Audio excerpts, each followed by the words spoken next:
우리는 지난 시간에 이제 3분기의 구약의 마지막 시간으로 열왕기상 2장 말씀을 보았죠. 열왕기상 2장 말씀을 보면서 그 요약이 오늘 주보에 5, 6면에 있습니다. 꼭 눈여겨보시면서 주중에 묵상도 하시고 이러시기를 바랍니다. 한 가지는 뭐예요? 우리가 기억해야 될 한 가지는 열왕기상 2장에 나오는 아도니아, 요압, 시므이, 솔로몬까지 다 실패한 인생이라는 겁니다. 다 하나님 기준으로 볼 땐 다 부족한 인생이라는 것이에요. 그러나 우리에게는 솔로몬과 다윗보다 더 위대한 왕 예수님이 계시고 그들의 순종을 뛰어넘는 하나님의 뜻을 모두 순종하신 예수님이 계시니 우리는 언약의 복을 받기에 충분한 자가 되었습니다. 용서받을 뿐만 아니라 언약의 복도 받고 감당할 수 없는 선물도 받으니 예수 믿는 것은 이 세상에서 최고로 남는 장사입니다. 절대 꽝이 없습니다. 우리 지난주 암송 송가문을 외워보겠습니다. 그러므로 로마서 8장 1, 2절입니다. 시작.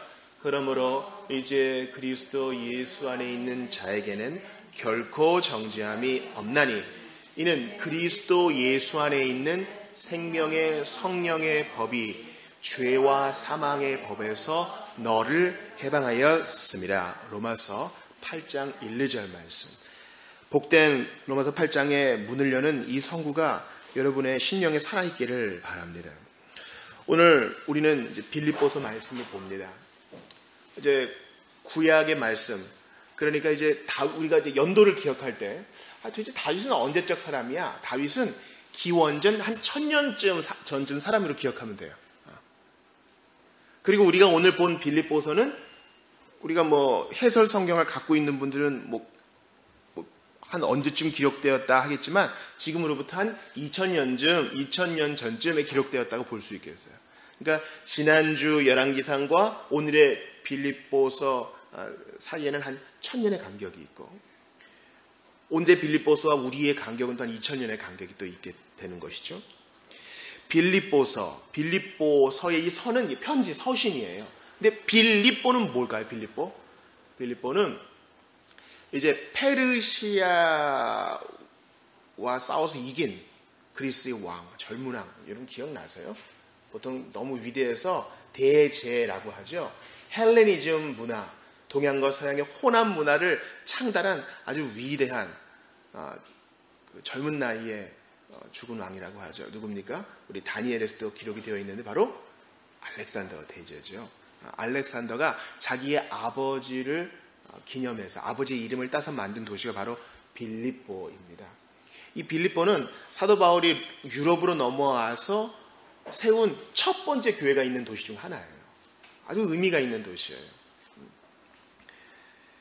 빌립보에서 여러분 빌립보 하면은 이제 여러 가지 얘기가 떠오르실 텐데 우리가 보통 복음 전도할 때 주 예수를 믿으라. 그리하면 너와 내 집이 구원을 받으리라 할 때 그 이야기는 바울이 누구한테 1차적으로 한 말이에요? 바로 빌립보 간수에게 한 것이죠. 빌립보에서 잡혀서 매를 맞았는데 주님이 그들을 구출해 주셨고 자기의 임무에 실패한 것을 깨달은 빌립보 간수가 자살하려 하자 이제 바울은 그를 말렸고 그는 믿었고 그의 간수와 모든 집안이 다 예수를 믿게 되었습니다. 아마도 빌립보 교회는 이 간수와 그 가정이 중요한 교우 중에 한 명으로 참여하고 있었을 가능성이 높아요. 또한 빌립보 하면은 바울과 이제 그 전도대원들이 여기는 유대 지역이 아니니까 기도할 것이 없구나, 회당이 없구나. 그래서 이렇게 기도하러 나갔는데 거기에서 모인 사람들에게 복음을 전합니다. 많은 사람이 들었지만 오직 자주장사 루디아의 귀를 하나님이 열어주셔서 이것을 내적 소명이라 그래요. 많은 사람이 다 들었지만 그건 외적 소명이고 루디아의 귀와 마음을 열어주셔서 그를 믿게 하셨어요. 자주장사, 자주색 옷감과 천을 파는 장사꾼이죠. 로마 시대 때 이 보라색, 자주색은 무엇을 상징해요? 귀족과 왕을 상징하는 겁니다. 아주 비싼 옷감이에요. 그러니까 이 루디아는 아주 거부라고 할 수 있겠어요. 그래서 빌립보 교회를 우리가 생각할 때는 루디아가 많이 서포트해주고 아마 가정도 개방했을지 모르겠다. 그렇게 추정할 수 있습니다. 그런데 우리가 오늘 읽은 이 빌립보서 1장에서 이제 크게 몇 가지를 좀 살펴보고 성찬을 받으려고 하는데, 저는 먼저 여러분과 서론적으로 19절 말씀을 좀 보기를 원해요. 우리가 오늘 핵심 성구는 21절로 내게 사는 것이 그리스도니를 보겠지만, 먼저 여러분의 오해를 좀 풀기 위해서 19절을 좀 보기 원해요. 자, 19절 우리 어린이 청소년만 읽어봅시다. 시작. 이것이 너희의 간구와 예수 그리스도의 성령의 도우심으로 나를 구원에 이르게 할 줄 아는 거로. 나를 구원에 이르게 할 줄 안다. 이것은 우리가 예전에도 한번 다루었어요. 구원에는 세 가지 측면이 있다. 어떤 측면이 있다? 과거적인 측면. 예수 믿는 순간 모든 죄에서 구원 받았습니다. 또 구원에는 현재적인 측면이 있습니다. 나는 지금도 구원 받고 있습니다. 난 지금도 천국을 향해 가고 있습니다. 또 구원은 오늘 본문 19절에 나온 것처럼 미래적인 측면이 있어요. 나를 구원에 이르게 하신다. 이 말은 잘 들으세요. 육신의 옷을 벗고 새하늘과 새 땅에서 주님이 주시는 새로운 몸을 입어 더 이상 죄를 짓고 싶어도 짓지 못하는 상태, 그것을 영화라 그래요. 따라해보세요. 영화, glorification이라고 그러거든요. 죄를 짓고 싶어도 못 짓는 그런 상태에 이르는 것을 최종적인 구원이라고 해요. 지금 바울이 말하는 것은 그거예요. 그러므로 요즘 신천지가 교회 안에 잠입해서 산 옮기기 전략하는 것을 더 이상 하지 않고, 이제는 길거리에서 아이패드나 설문지를 가지고 우리에게 이 개인적으로 다가와서 설문조사를 빌미로 포교하는 경우가 많은데, 그때 당신은 구원받았습니까? 기존 교회를 이렇게 공격하는 방식으로 접근할 때 구원의 의미를 당신은 잘못 알고 있군요. 이렇게 지적하며 빠져나올 줄 알아야 되겠습니다. 저는 먼저 빌립보서 1장을 통해서 이 돕는 자가 얼마나 중요하냐라는 것을 좀 알고 싶어요. 빌립보 교회는 유대적인 배경이 하나도 없어요. 즉 뭐가 없어요? 어떤 성경이 없어요? 구약 성경이 없어요. 유대인들은요, 구약 성경이라는 아주 놀라운 보고를 가지고 있어요. 근데 유럽 사람들은 아무것도 모르잖아요. 아브라함도 모르고 모세도 모르고. 그런데 여러분 이거 경험해 보셨을 거예요. 신앙생활 20년 한 사람도 참 예수님을 잘 믿는 것 같지만, 이제 예수 믿은 지 한 달 된 새로운 신자가요, 놀랍게 막 사람들을 데려오고, 이번에 뭐 아웃리치 간다 그러면은 아프리카에 갔다 와서 왕복 비용이 한 350만 원 되는데도 갔다 오겠다고 직장인 휴가를 턱 내고 갔다 오고요. 뭘 아는 게 없어 보이는데도 교사하겠다고 막 지원하고, 예수 믿은 지 얼마 안 되는 사람이 그런 열정을 보여주는 경우가 많아요. 예수 믿은 사람은 말은 많은데 행동이 굼뜨는 경우가 있어요. 마찬가지로 빌립보 교회도요, 예루살렘 교회만큼 자원이 풍성하지는 않지만 새로 시작된 교회임에도 불구하고 놀랍게 사도 바울과 그 선교를 후원했습니다. 여러분 오늘 본문의 5절 보세요. 5절, 이번엔 장면, 청장면만 읽어보겠습니다. 청장면 시작. 너희가 첫날부터 이제까지 복음을 위한 일에 참여하고 있기 때문에, 이 참여는 바로 물질적인 후원을 말하는 거예요. 자, 사도 바울이 2차 전도 여행을 하는데 걸어서도 가고 육로로도 가고, 그러려면 먹어야 되고 물자가 있어야 되고 입어야 되고 자야 되고 여러 비용이 필요한데, 빌립보 교회는 이 선교를 직접적으로 도왔다는 것입니다. 또 7절 보세요. 자, 7절은 초등학생만 읽어보겠습니다. 초등학생만 7절 시작. 내가 너희 무리를 위하여 이와 같이 생각하는 것이 마땅하니 이는 너희가 내 마음에 있음이며 나의 매임과 복음을 변명함과 확정함이 너희가 다 나와 함께 은혜에 참여한 자가 됨이라. 나의 매임은 지금 바울이 로마에 갇혀 있어요. 근데 보세요. 여기도 은혜에 참여한 자가 된다 그랬죠. 바울을 돌아보고 아프면 치료해주고 필요한 거 있는지 관심을 가져주는 이 참여, 복음 전도에 있어서 빌립보 교회가 참여했다는 거예요. 한 군데만 이제 더 보겠습니다. 자, 이번 다 같이 27절 보게. 27절 시작. 오직 너희는 그리스도의 복음에 합당하게 생활하라. 이는 내가 너희에게 가보나 떠나 있으나 너희가 한 마음으로 서서 한 뜻으로 복음의 신앙을 위하여 협력하는 것과, 이 협력도 마찬가지예요. 기도하고 물질로 도와주고 관심을 가지고 생각하는 빌립보 교회의 이런 협력은요, 앞에 나서서 복음을 전하는 바울의 사역 못지않게 귀중한 것이에요. 여러분, 네팔과 부탄과 아프리카 오지에서 복음을 전하는 것도 귀한 일이에요. 그것은 그분의 사역입니다. 그러나 이 땅에 남아가지고 우리의 일터를 지키고 우리의 가정을 지키는 것도 귀한 사역이에요. 어느 게 더 우월하고 어느 게 더 열등하고 그런 게 없는 거예요. 꼭 기억하십시오. 기독교 세계관에서 이게 너무나 중요한 것입니다. 여러분, 아이언맨 아세요? 아이언맨? 아이언맨은요, 이거 없으면 끝장이에요. 이제 아이언맨 4가 나온다 그러죠? 아니면 찍고 있다 그러죠? 아이언맨은 이거 없으면 끝이야. 아이언맨 뭐 없으면 끝이에요? 아니에요. 수트도 물론 중요한데, 이거 없으면 끝이야. 뭐예요? 자비스가 없으면 끝이에요. 자비스 뭔지 아세요? 도대체 뭔지 말만 하면 다 알아들어. 자비스, 수트 보내줘 그러면 쑥 보내주고, 이거 치워 그러면 치워주고요. 여러분, 우리 어른들은요, 옛날에 그 로봇 영화 같은 거 혹시 기억하세요?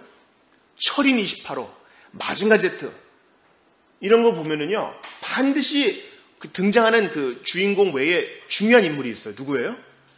이건 코난에도 나와. 코난이 탐정 노릇을 하려면 꼭 이 사람이 필요해. 누가 필요해요? 박사님이 필요해요. 마취제도 만들고, 허리띠에서 나오는 공도 만들고, 박사님이 필요해요. 앞에 나가서 철옷을 입고 싸우는 사람도 필요해. 그러나 박사님이 그거 만들어줘야 돼. 안 그러면 끝장인 거예요. 여러분, 군대에서도 새벽 기도가 있습니다. 군종병들은 뭐 일찍 가겠죠. 근데요, 군종병보다 더 일찍 일어나는 사람이 있어요. 군대에서 제일 일찍 일어나는 사람이 있어요. 누굴까요? 죄송해요, 군대 얘기해서. 군대에서 가장 먼저 일어나는 사람 누굴까요? 밥하는 사람, 취사병들이에요. 제가 새벽기도 이렇게 오면은 우리 건물에 우리 교회보다 더 먼저 불을 켜는 분들이 계세요. 누구예요? 떡집이에요. 너무 잘 되는 상이에요. 여러분, 군인들이 무기를 들고 빵야빵야 싸우고 훈련하고 해야 되잖아요. 그러나 먹어야 뭘 하지. 우리 TV에는 멋지게 총검술하고 사격하고 대포 쏘는 사람들만 멋있게 보이지만 밥 안 주면 아무것도 못합니다.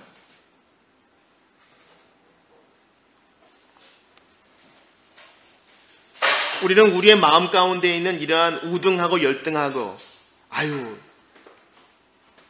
훌륭한 사람들은 나가야 되죠. 나같이 열등한 사람은 남아야 되죠. 그런 생각을 뿌리채 뽑아야 돼요. 자비스 없는 아이언맨은 아무것도 아니고요. 박사님 없는 코난은 아무것도 할 수 없고요. 자주장수 루디아와 빌립보 간수의 후원이 없이는 바울은 나가서 전할 수 없어요. 그러므로 우리가 얼마나 복음을 전하는 일에 참여하고 있는지 한번 돌아보세요. 우리가 너무 바쁘고 우리 삶이 각박하면 내 신앙 하나 붙드는 것도 힘들거든요. 맞아요. 이해합니다. 그런데 그거 아세요? 남을 돌보고 복음의 전함에 관심을 가지고 핍박당하는 사람에 관심을 가지면 내가 살아요. 주님은 그것을 우리에게 명령하셨어요. 가만히 있지 말고 복음의 전파에 관심을 가져라. 그래서 여러분, 선교 게시판도 꼼꼼하게 읽어보시고, 우리 교회가 오늘 이제 회개보고도 하는데 선교를 어떻게 하는지 좀 관심을 가지시고, 우리의 생각이 오늘은 뭘 볼까? 오늘은 뭘 먹을까? 오늘은 누굴 만날까? 그것도 나쁜 거 아니에요. 그러나 거기에 어떻게 주의 복음이 지금 전 세계적으로 전해지고 있지? 지금 도움이 필요한 사람은 누구 있지? 여러분, 선교사님들은 정년이 끝나면 우리나라에 와서 어떻게 몸부쳐 살지 못하는 분들이 태반이에요. 그런 분들은 좀 어떻게 살지? 그런 데 대한 관심. 탈북자들의 90% 이상이 다 기독교 배경을 가지고 있는데 그 형제자매들은 어떻게 지내지? 그런 관심. 북에 있는 성도들은 어떻게 지내지? 그런 관심. 그것이 기도로 이어질 때 우리는 진짜 복음에 참여하는 자가 되는 겁니다. 두 번째, 저는 9절과 10절을 통해 바울의 기도가 우리에게 주는 시사점이 있다고 봐요. 자, 9절 10절을 보세요. 제가 9절을 읽을 테니 여러분 10절을 보세요. 내가 기도하노라. 너희 사랑을 지식과 모든 총명으로 점점 더 풍성하게 하사 너희로 지극히 선한 것을 분별하며 또 진실하여 허물 없이 그리스도의 날까지 이르고. 그리스도의 날에 밑줄 치세요. 그리스도의 날은 어떤 날일까요, 여러분? 그리스도의 날은 어떤 날일까요? 그리스도의 날은 종말, 이 세상의 마지막 날, 예수님 재림하시는 날을 말해요. 그날까지 빌립보 교인들이 어떻게 되기를 원한다고 바울이 기도해요? 9절에 보니까 너희 사랑이 풍성해지기를 원해. 이건 뭐 당연한 얘기죠. 기독교는 사랑이니까. 그런데 거기 뭐가 들어가요? 무엇과 무엇으로? 지식과 총명으로. 여러분, 사랑한다 그럴 때 아드레날린이 과다 분비돼가지고 심장박동이 막 2배가 되고 그 사람 없으면 안 될 것 같고, 이런 사랑을 너무 맹신하지 마세요, 여러분. 사랑은 이 가슴으로만 하는 것이 아니라 머리로도 하는 것입니다.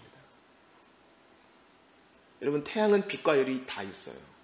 빛이 없는 태양, 그래서 열만 있는 태양 생각할 수 없고요, 열만 있고 빛이 없는 태양 생각할 수 없어요. 사랑은 2가지 요소가 다 있는 거예요. 그래서 바울은 빌립보 교인들이 예수님 오실 날까지 사랑으로 풍성하기를 원하는데 거기에 지식과 총명이 겸비되어야 된다, 그렇게 얘기해요. 그러므로 포스트 모던 사회가 되면서 후기 계몽 사회, 후기 근대 사회가 되면서 기독교의 반지식화, 일단 예수 믿을 때 지성의 스위치를 딱 끄는 거야. 그래서 영화, 그리고 드라마, 그리고 온 세상이 기독교 하면 어떤 걸 생각해요? 지성의 스위치를 딱 끄고 무조건 그냥 광란의 분위기에 들어가는 거예요. 그게 아닌 거 우리 알지만 사회는 그렇게 생각해요. 기독교 들여오고 100년의 시간 동안 우리가 잘못된 행패를 많은 사람들에게 그렇게 보여줬어요. 그러나 신약성은 그렇게 말하지 않습니다. 주님을 사랑하고 이웃을 사랑하는 것은 지식과 총명으로 뒷받침돼야 돼요. 10절 보세요. 지식과 총명이 있는 사랑 때문에 지극히 선한 것을 분별하려면 지식이 있어야 되잖아요. 뭘 알아야 될 거 아니에요. 책을 딱 덮고 내가 읊을 수 있는 게 내가 진짜 아는 거예요, 여러분. 여러분, 책 보지 말고 내가 내 아이 신앙에 대해서, 나의 믿음에 대해서, 예수님과 하나님에 대해서 내가 얘기할 수 있는 게 진짜인 거예요. 그리고 빌립보 사회 보세요. 고대 그리스 로마 신화, 다양한 추잡한 문화들이 그들을 공격하는데 지식으로 충만해서 모든 걸 분별해야 되지 않겠어요?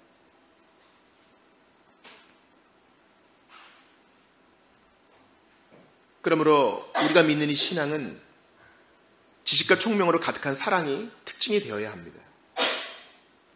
제가 잔소리처럼 들릴지 모르지만 여러분께 성경 읽기를 그렇게 강조하고 교리 공부를 강조하고 오후 모임에 가급적 참석해서 이 지식과 총명, 이 분별을 키우도록 요구하는 것은 바로 이런 이유 때문입니다. 세상이 너무 오묘하게 다원화됐어요. 고대 그리스의 많은 신들보다 더 많은 신들이 우리를 유혹하고 있습니다. 2달에 한 번씩 책 읽는 것도 저는 사실 매주 읽고 싶어요. 그러므로 성경을 펴십시오. 신앙서적을 읽으십시오. 그리고 생각하고 분별하십시오. 이게 주님이 원하시는 방식입니다. 주님이 다시 오셨을 때 너는 얼마나 분별할 수 있도록 너의 지성을 채웠느냐? 분명히 물어보실 것입니다. 주께서 우리에게 주신 지성을 활용하여 사랑과 결합시켜 주께 영광을 돌려야 합니다. 마지막으로 이제 제가 강조하고 싶은 것인데 오늘 설교의 제목이 뭐예요? 내게 사는 것이 그리스도니. 자, 우리 주보 일면 보시죠. 일면. 자, for me, 내게 있어서는 말이죠. Living is Christ. 사는 것이 그리스도다. 그러니까 내 안에 사는 분이 예수님이란 거죠. And dying is gain. 그래서 죽는 것도 이득이다. 이렇게 얘기해요. 지금 바울이 로마 감옥에 갇혀 있어요. 전셋집에 갇혀 있는지 지하 감옥에 갇혀 있는지 의견이 분분하지만 아무튼 갇혀 있다고요. 자유가 없어. 근데 빌립보서를 앞으로 쭉 보세요. 내가 지금 갇혀가지고 관절이 안 좋아. 갇혀 있는데 음식이 좀 부실해. 마음이 외로워. 이런 얘기는 전혀 없어요. 오히려 무슨 얘기가 있는지 볼까요? 18절 보세요. 그러면 무엇이냐? 거칠애로 하나. 이제 바울이 갇혔으니까 아이 꽃이다. 이제 내가 이름을 좀 얻어야겠다. 하고 잘못된 동기로 복음을 전하는 사람이 있었는데 무슨 방도로 하든지 전파되는 것은 그리스도니 이로써 나는 기뻐하고 또한 기뻐하리라. 바울은 감옥에 갇혀있는 주제에 나는 기뻐한다. 의지적 표현이거든요. 기뻐할 만한 일이 없지만 난 지금 기뻐한다. 예수님이 전파되는 중요한 대의가 성취되니 난 기뻐할 거야. 몸이 아프고 사람들이 나를 미워하는 것이 내 마음에 가시처럼 짓눌려도 나는 기뻐할 거야. 그렇게 말하는 것입니다. 힘든 일이 켜켜이 쌓이고 외로움에 몸부림칠 때도 주님 계시니 괜찮습니다. 나 만족합니다. 이렇게 고백하는 것입니다. 게다가 바울은 여기서 멈추지 않고 오늘 오늘 본문에 20절 한번 보세요. 나의 간절한 기대와 소망을 따라 아무 일에든지 부끄러워하지 아니하고 지금도 전과 같이 온전히 담대하여 살든지 죽든지 내 몸에서 그리스도가 존귀하게 되게 하려 하느니. 살아서도 주님께 영광이에요. 죽어서도 주님께 영광이 되기를 원한다. 지금 이 얘기하고 있어요. 지금 여러분 어때요? 제 정신인 것 같아요? 그러나 신약성경은 이것이 성도의 삶의 표준이요, 성도의 삶의 방식이 되어야 한다고 말합니다. 생과 사에 연연하지 않는 것. 살아있으면 빌립보 교인들을 위해 나를 남겨놓으시는 거구나. 할 일이 있으니까 나를 남겨놓으시는구나 하는 것이고, 데려가시면 주님이 큰 뜻이 있어서 나를 더 이상 죄 많은 세상에 괴로움 당하지 않게 하시고 나를 때가 돼서 데려가시는구나, 그렇게 믿는 거예요. 바울은 오히려 뭐라 그래요? 20절 보세요. 내가 그둘 사이에 끼었으니, 죽음과 삶 사이에 끼었는데 차라리 세상을 떠나서 그리스도와 함께 있는 것이 훨씬 더 좋은 일이라. 그렇게 하고 싶으나 바울은 너무나 전도 여행하면서 고생 많이 했어요. 유대인들이 돌도 던지고요, 엎어놓고 곤장도 때리고요, 도둑질도 당하고요, 많이 먹지도 못하고요. 어떤 사람은 바울이 간질이 있었다 그래요. 전도하다가 막 개거품 물고 눈이 안 좋아가지고 희미하게 보고 이러느니 주님 품에 빨리 안기길 원합니다.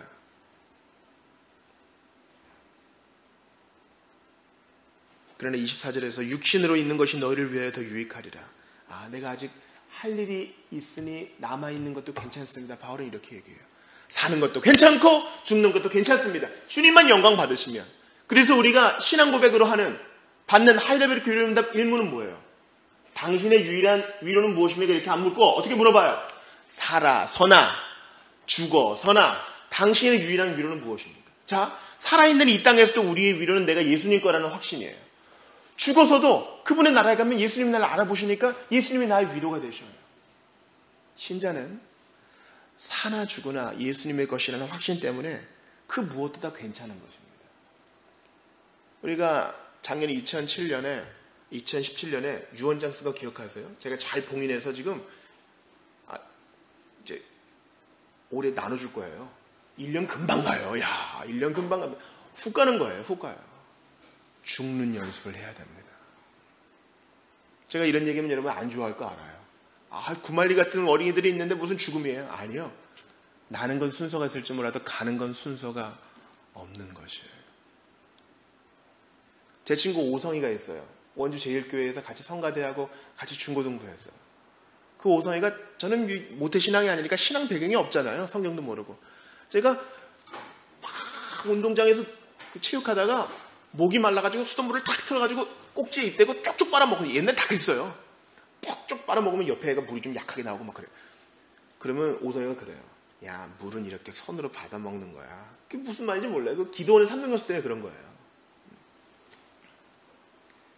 그렇게 같이 신앙생활하던 오성이가 점점 말이 어눌해져. 그러다가 작은 눈이 더 작아져요. 다리 낀 것처럼 자꾸 눈이 뭐가 부풀어 올라. 알고 보니까 이제 뇌종양이 눈으로 내려오는 거예요. 오성이는 그렇게 20대를 넘기지 못하고 주님 품에 갔습니다. 그렇게 갔어도 우리에게 귀한 메시지를 남겨주고 주님의 때에 간 거예요. 그게 주님께는 좋았던 것이에요.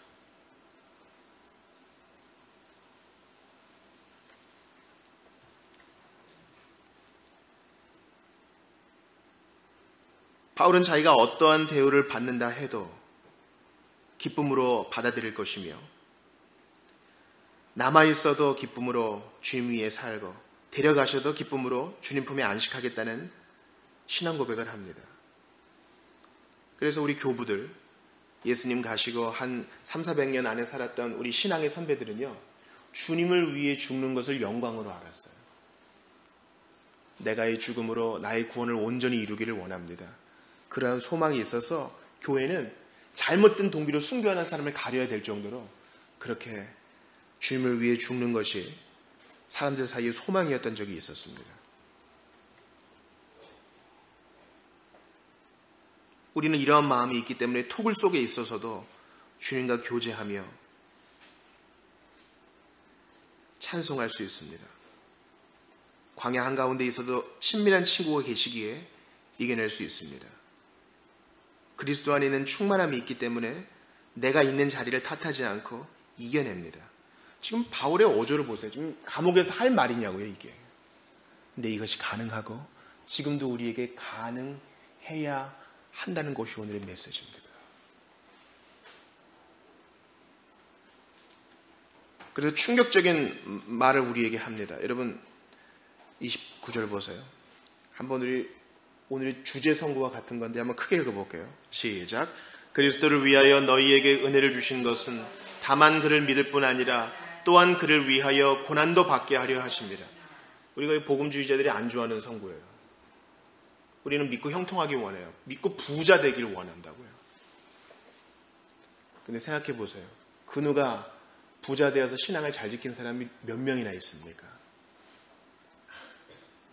우상공장 마음은 돈이 있으면 거의 자동적으로 예수를 잊어버려요. 그거는 푸근한 뼈를 깎는 노력이 있어야 됩니다. 주님은 우리를 구원하실 때 믿음의 은총뿐만 아니라 고난도 받게 하셔서, 그냥 고난이 아니라 생고생이 아니라 주님을 위한 고난에 참여하게 하셔서 복음도 전파하게 하시고, 주님을 위한 고난에 참여하게 하셔서 하나님께 영광도 돌리게 하시고, 주님을 위한 고난에 참여하셔서 세상에게 우리가 그리스도인임을 드러내 보여주어 전도도 하게 하십니다. 여러분 보세요. 이러한 고난에 참여하는 태도가 바로 복음 증거에 도움이 된다는 말씀이 27절에 있어요. 27절 보세요. 들어보세요. 오직 너희는 그리스도의 복음에 합당하게 생활하라. 이게 뭐예요? 다만 그를 믿을 뿐 아니라 고난에도 참여하여 주님 주시는 힘으로 극복하여 세상에게 보여주는 거예요.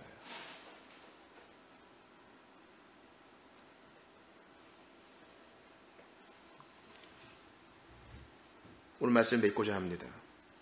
지난주에 션샤인이라는 드라마가 종영되었다고 합니다. 대사 중에 그런 게 있었죠.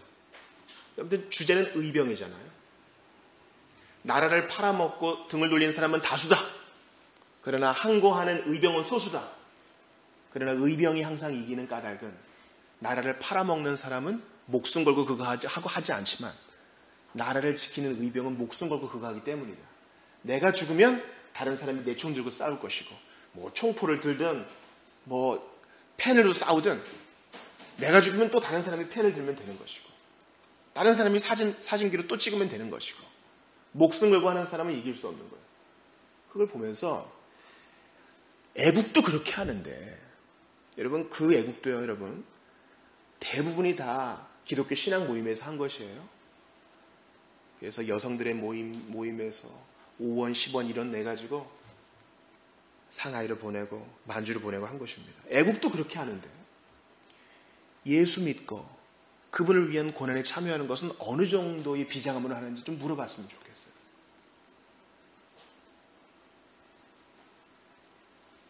교회는 위로하는 병원이 되어야 됩니다.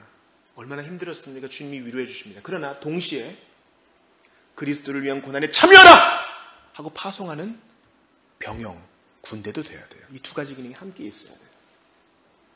교회가 너무 물러버리면 그저 병원의 기능만 강화돼서 친교회장이 되고, 군대 기능만 너무 강화하면 너무 사명 중심적이 되어서 팍팍하게 되죠. 우리는 그러한 균형이 필요합니다.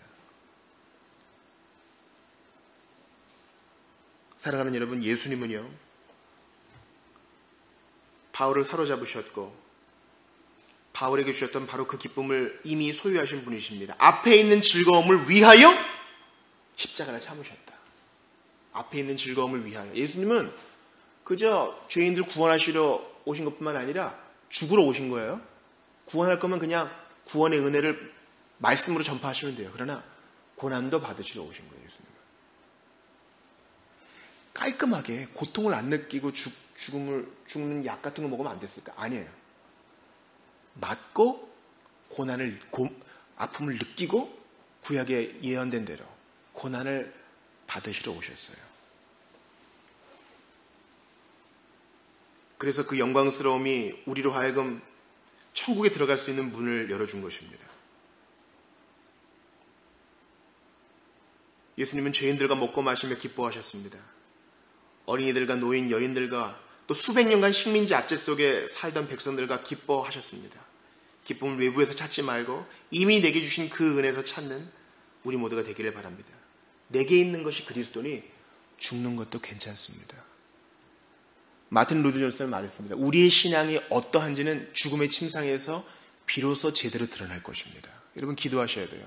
주님, 제가 치매에 걸려도 정신없는 중에도 예수님을 증거하는 사람 되기 원합니다.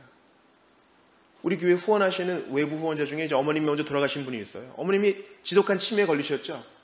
근데 하루에 3번 기도하는 그 시간은 그 치매 중에도 계속 지킨다는 거예요. 기도의 언어가 입에 남아있는 거예요. 그런 사람 되기 원합니다. 죽음의 침상에서 오히려 남아있는 사람들을 위로하고 유언으로 그리스도를 높이는 내가 되기 원합니다. 그럼 우리 죽음의 침상이 하나님께는 영광이요 복음의 전도의 자리요. 나는 천사들의 손에 이끌려 주인의 명령을 받고 왔습니다. 빨리 가시죠. 그동안 수고 많으셨습니다. 들어감을 당하는 복된 자리가 될 것입니다. 우리 한번 같이 기도합시다. 오늘 주신 말씀 붙들고 한번 기도합시다. 우리 너무요, 우리 신앙의 초점이 나 힘들어, 나 팍팍해, 나 어려워, 나에 너무 초점이 있었어요. 그러나 진짜 신앙인은 나의 어떠함, 나의 죽음과 삶에 크게 연연하지 않고요. 우리 개척 초기에 진짜 많이 부르시셨잖아요. 예수님 때문에 모든 것이 상대되어 버린다고요. 나는 괜찮습니다, 주님. 주님이 계시니까, 주님이 자신을 내게 선물로 주셨으니까 주님이 뜻대로 하시겠지요. 사는 게 주님 뜻이면 살려주시겠고, 데려가시는 게 주님 뜻이면 그것도 만족합니다. 주님의 처분에 모든 것을 맡기고 평안하게 살기 원합니다. 더 이상 너무 우리가 내 삶의 주인인 것처럼 살지 맙시다. 사는 것이 그리스도니 죽는 것도 유익함이라. 주신 말씀 붙들고 한번 같이 기도하겠습니다. 하나님 아버지, 간절히 기도합니다. 오늘 주신 말씀이 참으로 우리의 마음에 도전이 됩니다. 아버지 하나님, 마음속에 있는 모든 더러움을 다 회개합니다. 용서해 주시옵시고 주님만 의지하며 살게 하시옵소서. 간절히 바라고 원하 우리 주님 붙들어 주시옵소서. 함께 해주시기를 바라고 원합니다. 아버지 하나님, 사는 것이 그리스도, 은혜를 주신 것은 믿을 뿐 아니라 주님을 위해서 고난도 받게 하셨다 하셨습니다. 주님을 위한 고난의 참여를 특권으로 여기고 나가게 하시옵소서.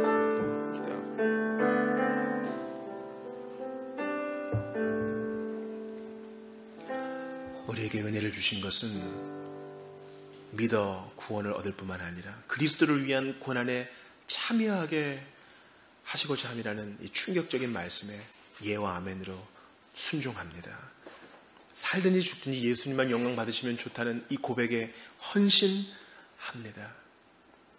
내게 사는 것이 그리스도니 죽는 것도 유익함이라. 이것을 나의 고백으로 삼습니다. 더 이상 내가 내 삶의 주인인 척 하지 말고 주님께 모든 소유권을 주님의 처분에 맡겨드립니다. 그러니 평안할 수밖에 없는 줄 압니다.